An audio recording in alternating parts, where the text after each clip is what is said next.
अस्सलामु अलैकुम वरहमतुल्लाहि वबरकातुहू।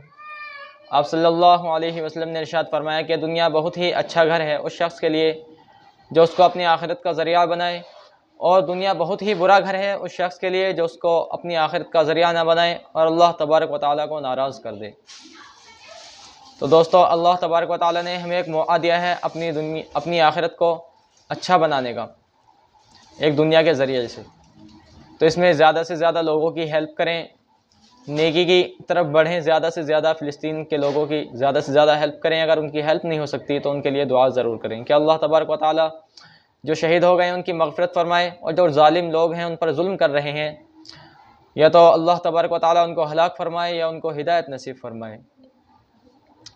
तो दोस्तों, ज़्यादा से ज़्यादा नमाज़ पढ़ने की कोशिश करें और हर किसी के साथ अच्छा सलूक करें, मिलने जुलने वाले हर किसी के साथ। वीडियो अच्छी लगी हो तो लाइक शेयर कमेंट ज़रूर करें। चैनल को